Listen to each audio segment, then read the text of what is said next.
গত পর্বে যা ঘটেছিল। এই বলে শাকচুন্নি তরুলতার কাছে গিয়ে কি সব বলে ও সুযোগ দেখে তরুলতাকে কুয়োয় ধাক্কা মেরে দেয়। শাকচুন্নি কিছু মন্ত্র বিড়বিড় করে আর মেয়ে শিউলিকে তরুলতা রূপে রূপান্তরিত করে দেয়। শিউলি, আজ থেকে তোর নাম হবে তরুলতা। এখন থেকে তুই যুবরাজের অর্ধাঙ্গিনী রূপে জীবন যাপন করবি।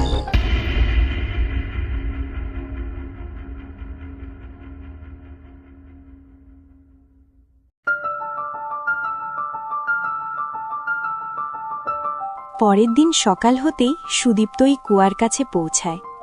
যেহেতু শাকচুন্নির মেয়ে শিউলি তরুলতার বেশ ধারণ করেছিল, তাই সুদীপ্ত কোনো প্রশ্ন না করে তরুলতারূপী শিউলিকে রাজপ্রাসাদে নিয়ে যায়। ঠিক 1 সপ্তাহ পর রাজার অঙ্গজপুত্র সুদীপ্ত এবং তরুলতার সঙ্গে বিবাহের ঘোষণা করেন গোটা রাজ্যে।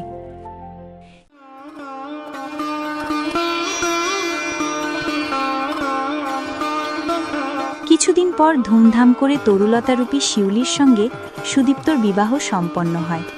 কিন্তু কি জানি, বিয়ের পরও এক অদ্ভুত টান সুদীপ্তর মনকে অস্থির করে রাখত। অজানা এক আকর্ষণে সে দিনের বেশিরভাগ সময় রাজপ্রাসাদের তুলনায় ওই কুয়ার কাছে কাটাত।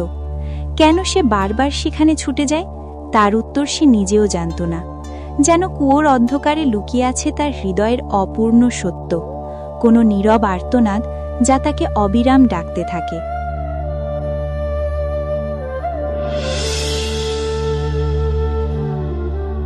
সুদীপ্ত, এই ভোর সকালে কোথায় যাচ্ছ? এই কোথায় আর যাব, রাজ্য ভ্রমণে যাচ্ছি। আমরা নববিবাহিত, এই কিছুদিনই তো হলো আমাদের বিয়ে হয়েছে।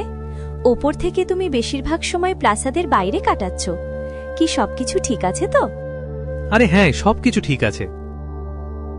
এই বলে সুদীপ্ত তরুলতাকে স্পষ্ট উত্তর না দিয়ে ওই জায়গা থেকে প্রস্থান করেন।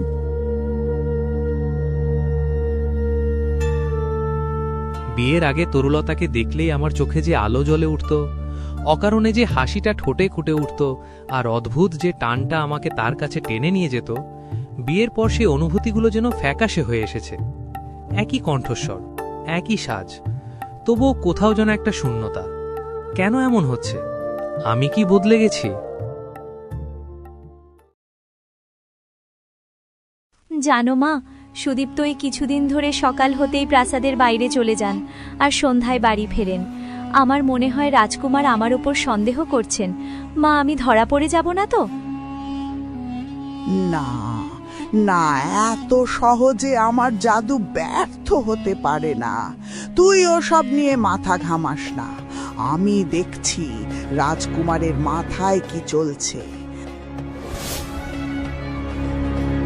এই বলে শাকচুন্নি একটি কাকের রূপ ধারণ করে ও ওখান থেকে উড়ে যায়। আচ্ছা, রাজকুমার তাহলে ওই কুয়োর কাছে সময় কাটাচ্ছে?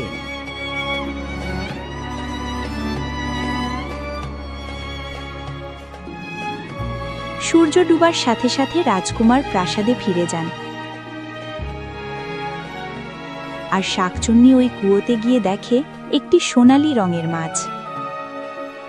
তাহলে তরুলতার দেহ পণ্ড হয়ে গেলেও কিন্তু জেদি আত্মাটা বেঁচে রইল। তুমি চিন্তা করো না তরুলতা, তুমি তোমার প্রেমের হাতেই মৃত্যুবরণ করবে।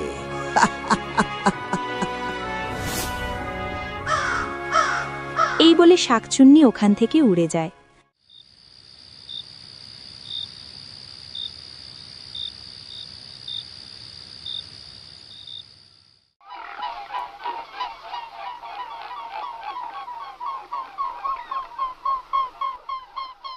পরের দিন সকাল হতেই ঠিক আগের মতোই যুবরাজ প্রাসাদ থেকে বেরিয়ে যেতেই শাকচুন্নি তার মেয়ের কাছে দেখা করতে আসে।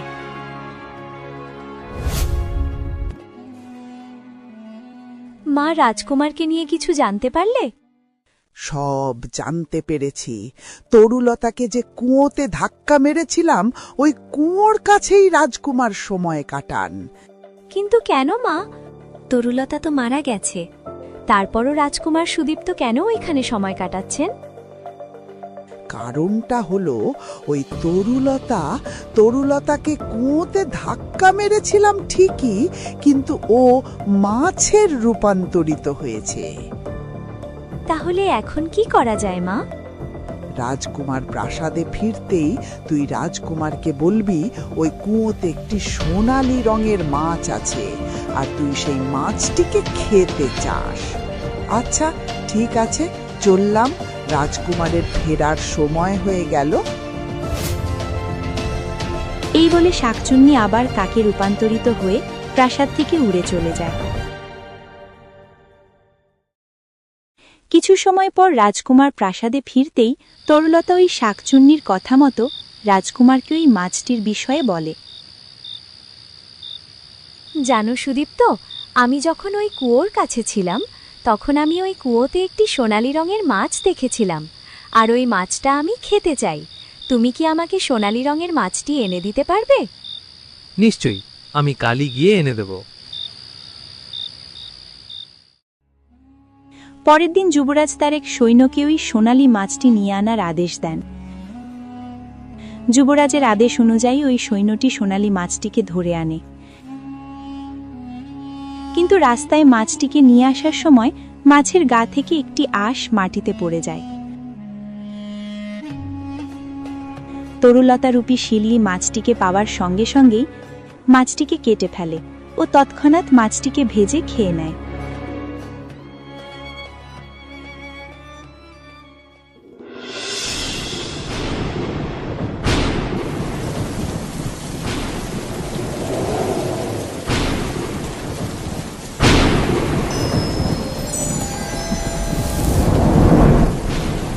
রাত হতেই ওই মাটিতে পড়া আঁশটি একটি আপেল গাছে পরিণত হয়।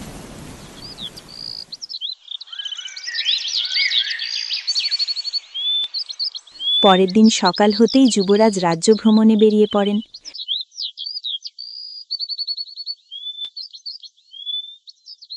আরে, আমি তো এই রাস্তা দিয়ে প্রায় যাতায়াত করি, কিন্তু এই গাছটি তো আমার আগে কোনোদিন নজরে পড়েনি।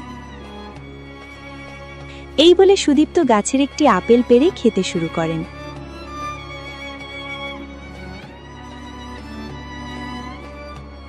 বাহ, চমৎকার! কি সুস্বাদু আপেলটা!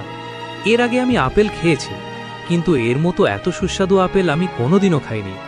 সত্যি বলতে এই আপেলটি খাওয়ার পরে কুয়ার কাছে তরুলতার সঙ্গে কাটানো দিনগুলোর কথা মনে পড়ে গেল। ওই দিন থেকেই সুদীপ্ত কুয়ার পরিবর্তে ওই আপেল গাছের তলায় সকাল থেকে সন্ধ্যা পর্যন্ত সময় কাটাতে থাকেন।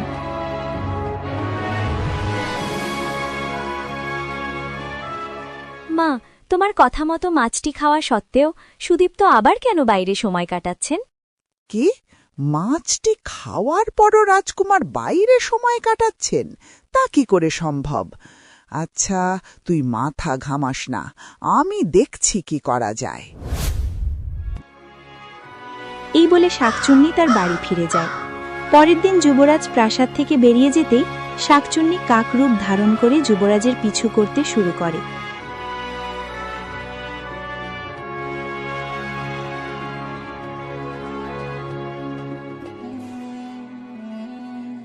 আরে একে, আমি তো এই রাজ্যে কোনা কোনা জানি, কিন্তু এই জায়গায় এই আপেল গাছটি কোথা থেকে এলো? আর এই গাছ থেকে ওই তরুলতার আভাস পাচ্ছি। এর একটাই মানে হতে পারে তরুলতা এখনো বেঁচে আছে। এর শীঘ্রই সমাধান বের করতে হবে। শাকচুন্নি আবার প্রাসাদে ফিরে তার মেয়েকে সবকিছু বলে। শিউলি শোন ভালো করে, ওই তরুলতা কবল থেকে বাঁচার একটাই উপায়। যুবরাজ প্রাসাদে ফিরলে যুবরাজকে বলবি ওই গাছটিকে কেটে ফেলতে এবং কেটে ফেলার অংশগুলোকে জ্বালিয়ে পুড়িয়ে দিতে, যাতে গাছের এক টুকরো অংশ বেঁচে না থাকে। আর এটা তোর কাছে রাখ, কোনো অসুবিধায় পড়লে এটা ব্যবহার করবি। সূর্য ডুবে সন্ধ্যা হতেই যুবরাজ কথারীতির সঙ্গে কিছু ওই গাছের আপেল নিয়ে প্রাসাদে ফেরেন। তরুলতা, এই দেখো তোমার জন্য কি এনেছি। কি, আমার জন্য আপেল এনেছো? কই দেখি। ছি, কি কষালো আপেল! কোথা থেকে এনেছো এই আপেল? আমাকে তো আশ্চর্য লাগছে, কারণ এই একই গাছের আপেল তো আমিও খেয়েছিলাম, কিন্তু ওটা তো খুবই মিষ্টি ছিল। আমি কিচ্ছু শুনতে চাই না। ওই গাছটি এক্ষুনি কেটে পুড়িয়ে ফেলো, যাতে তার এক টুকরো অংশ বেঁচে না থাকে। কিন্তু তরুলতা, এটা তো ঠিক নয়। তুমি আমার একটাও কথা শোনো না। মনে হয় এই কয়েকদিন আমার প্রতি তোমার ভালোবাসা কমে গেছে। আচ্ছা আচ্ছা বাবা, ঠিক আছে, আমি গাছটিকে কাটার ব্যবস্থা করছি। শুধু গাছটিকে কাটলে চলবে না, গাছটিকে কেটে পুড়িয়ে দাও, যাতে গাছটির এক টুকরো অংশ না বাঁচে। সুদীপ্ত তরুলতা মুখধারী শিউলির ন্যাকা কান্না দেখে অবশেষে গাছটিকে কাটার জন্য একটি কুঠুরিকে রেখে পাঠালেন। কথা মতো তৎক্ষণাৎ শিবু নামের কাঠুরেকে ওই গাছটির সম্বন্ধে সবকিছু বুঝিয়ে বললেন।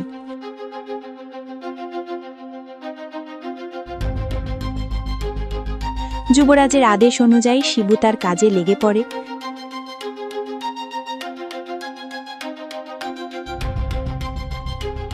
গাছটি কাটতে কাটতে এক অদ্ভুত আকৃতির কাঠের টুকরো শিবুর নজরে পড়ে, যেন প্রাকৃতিক নিজেই কোনো বিক্ষেপ আকার দিয়ে ওই টুকরোটিকে গড়ে তুলেছে। তাই কৌতূহলবশত শিবু সবার অগোচরে সেই টুকরোটিকে আলাদা করে নিজের কাছে রেখে দেয়। কারণ একজন সাধারণ মানুষ হিসেবে শিবুর পক্ষে এটা জানা কখনোই সম্ভব ছিল না যে গাছটির সেই ছোট্ট কাঠের টুকরোটারই ভেতরে লুকিয়ে আছে এক ভয়ঙ্কর সত্য। তার কাছে এটা ছিল শুধু একটা অদ্ভুত কাঠের টুকরো, এর বেশি কিছু নয়। কিছুদিন ধরে তরুলতার যেন আচরণটাই বদলে গেছে। যুবরাজ, ক্ষমা করবেন, আপনাকে আগে বলিনি। কিছুদিন ধরে রাজকন্যার কক্ষ থেকে ফিসফিস করে আওয়াজ শোনা যায়। রাজকন্যা কক্ষে একা থাকা সত্ত্বেও মনে হয় যেন কারো সঙ্গে তিনি কথা বলছেন। আর আপনি প্রাসাদের বাইরে চলে যেতেই রাজকন্যা এক বৃদ্ধ মহিলার সঙ্গে দেখা করতে চান। আর এই সব আমি নিজের চোখে দেখেছি। এই সব শুনে মনে হয় যেন তরুলতার বেশে অন্য কোনো ব্যক্তির। না না, মনে হয় আমি বেশি ভেবে নিচ্ছি। শিবু গাছটিকে পুড়িয়ে তার বাড়ি ফেরে। ওই কাঠের টুকরোটিকে একটি বাক্সের ওপরে রেখে ওর স্ত্রী ও মেয়ের সঙ্গে জমিনের কাজ করতে চলে যায়।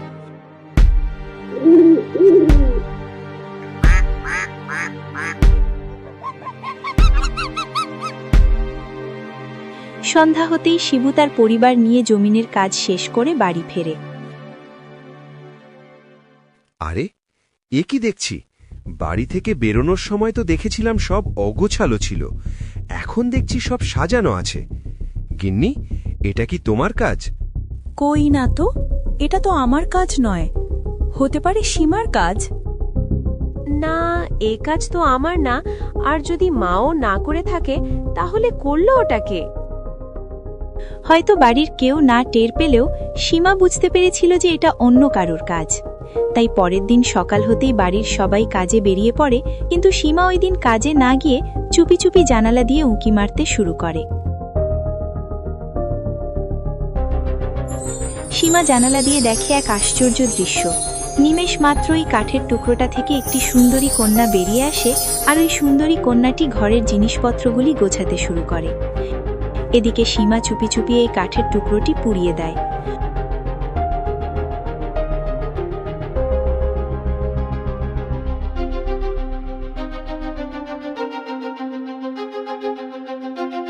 তুমি কে? আর তুমি এখানে কি করছো?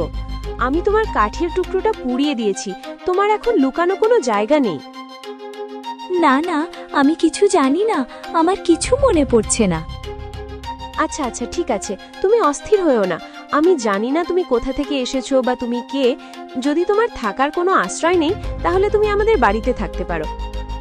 আচ্ছা, তোমার নাম কি? জানি না, আমার কিচ্ছু মনে নেই। তরুলতার দেহ নষ্ট হয়ে যাওয়ার পর সে তার স্মৃতি হারিয়ে ফেলে। যুবরাজের সঙ্গে কাটানো মুহূর্তগুলো সব মুছে যায় তরুলতার মস্তিষ্ক থেকে। এরপর তরুলতা সীমার বড় দিদি হিসেবে ওদের বাড়িতে থাকতে শুরু করে। তরুলতার সৌন্দর্য ও কর্মে পারদর্শী দেখে শিবুও তার চাষ করে তার বাড়িতে থাকা নিয়ে কোনো আপত্তি ছিল না। সপ্তাহের পর সপ্তাহ কেটে যায়। তরুলতা বাড়ির কাজের সাথে সাথে কাপড় বুনতে শুরু করে।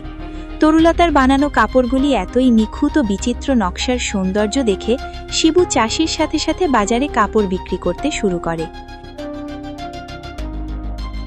কিছুদিন যেতে না যেতেই শিবুর বিক্রি করা তরুলতার বানানো কাপড়গুলোর বিচিত্র নকশার সৌন্দর্য চারিদিকে ছড়িয়ে পড়ে।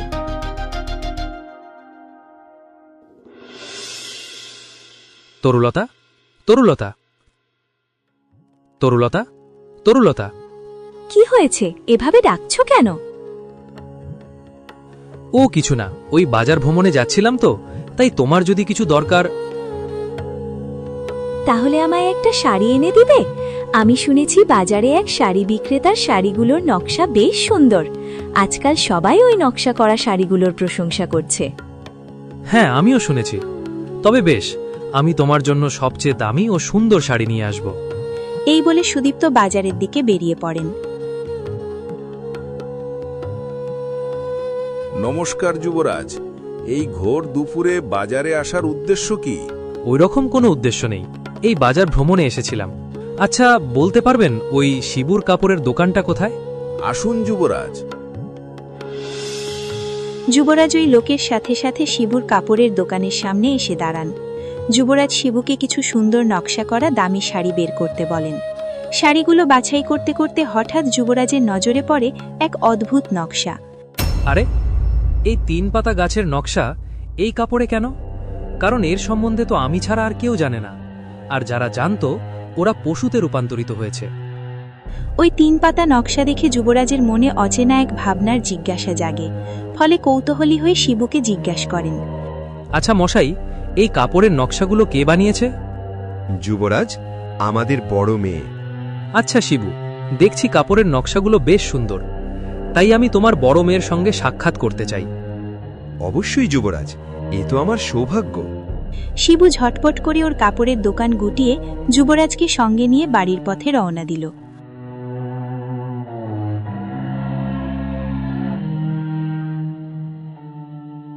গিন্নি, ও গিন্নি, আরে বাইরে আসো। আমাদের এই ছোট্ট কুটিরে কে এসেছেন দেখবে, আসো। আরে কি হলো, আসছি তো।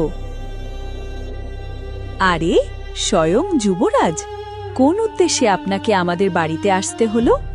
আসলে আমাদের বড় মেয়ের নকশার কৌশল দেখে যুবরাজ প্রসন্ন হয়েছেন, তাই তিনি এখানে এসেছেন আমাদের বড় মেয়ের সঙ্গে একবার সাক্ষাৎ করতে। কিন্তু বড় মেয়ে তো সীমাকে নিয়ে ঝর্ণার কাছে গেছে। চলুন যুবরাজ, আপনাকে রাস্তা দেখিয়ে দিচ্ছি।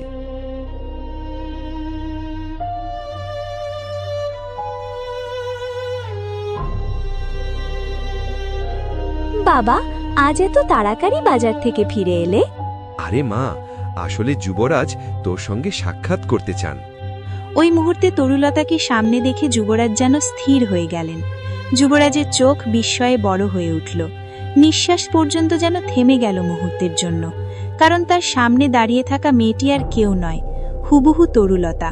একই মুখ, একই চোখ, একই সেই সোনা কণ্ঠ, যেন অতীত হঠাৎ জীবন্ত হয়ে তার সামনে ফিরে এসেছে। তরুলতা, তুমি এখানে কি করছো? তোমায় তো প্রাসাদে থাকার কথা। কে তরুলতা? আমি তো কোনো তরুলতাকে চিনি না। তাহলে তোমার নাম কি? যুবরাজ, আমার নাম চাঁদনি। এই মেয়েটার গলার আওয়াজও তো দেখছি তরুলতার মতো। আচ্ছা চাঁদনি, তুমি কি তরুলতা নামটি আগেও কখনো শুনেছ? না যুবরাজ, এই নাম তো আমি কোনোদিনও শুনিনি। যুবরাজ চাঁদনি অর্থাৎ তরুলতার কাছ থেকে শীতল জবাব পেয়ে প্রাসাদ ফেরার সিদ্ধান্ত নেন।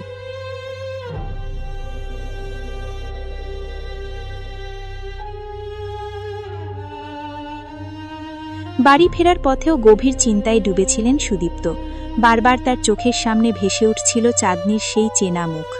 সে কিছুতেই বুঝতে পারছিল না একই মুখের রহস্যের পিছনে ঠিক কোন সত্য লুকিয়ে আছে। ওই চিন্তায় ভাবনায় মগ্ন হয়ে যুবরাজ রাজ্য ফেরার পথে হাঁটতে থাকেন।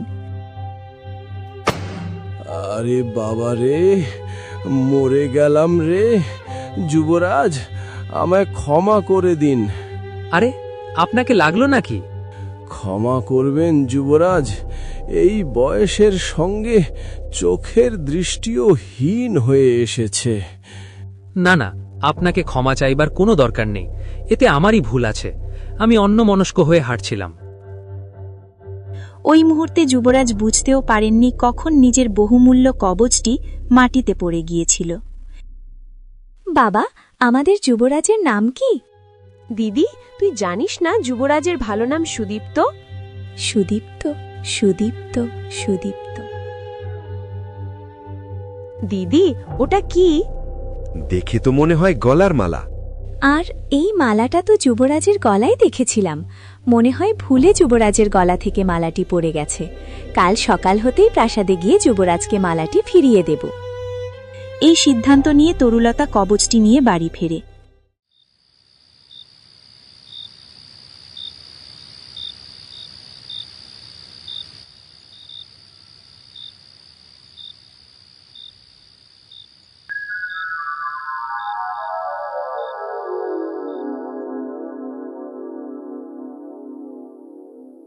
এসব আমি কি দেখছি?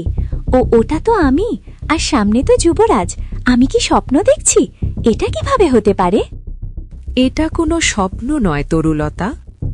এসব যা দেখছো সব সত্যি। বুঝিয়ে বললে এসব তোমার অতীত। কে বলছে আমার নাম তরুলতা না? আমার নাম তো চাঁদনি। না, তোমারই আসল নাম তরুলতা। আর সংক্ষেপে বললে তুমি কোনো মানুষ নও। তুমি ওই 3 পাতা গাছের এক অংশ। আর তোমার আসল দেহ নষ্ট হয়ে যাবার পর তুমি তোমার স্মৃতি হারিয়ে ফেলেছ। তাহলে তুমি কে? আমি এই কবজের আত্মা। এখন ভালো করে শোনো। ওই আত্মাটি পূর্বে যা ঘটেছে তরুলতাকে সব বুঝিয়ে বলে। ওই আত্মাটা কিছু মন্ত্র করে তরুলতার মাথায় স্পর্শ করা মাত্রই আমার সব মনে পড়ে গেছে। আমায় এক্ষুনি প্রাসাদে যেতে হবে।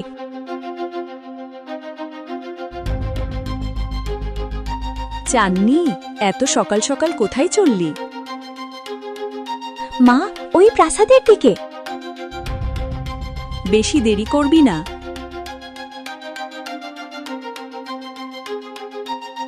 তরুলতা একটুও সময় ক্ষেপণ না করে সঙ্গে ওই কবচ নিয়ে রাজপ্রাসাদের দিকে দৌড় মারে। এদিকে প্রাসাদের সৈন্যরাও রাজকন্যাকে সামনে দেখে কোনো প্রতিক্রিয়া না করে যেতে দেয়।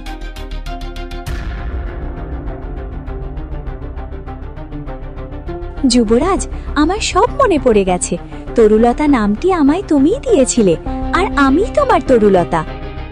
কি এসব উল্টাপাল্টা বলছো? আমার তো মাথায় কিছুই ঢুকছে না। তুমি যদি নিজেকে তরুলতা বলছো, তাহলে এ কে?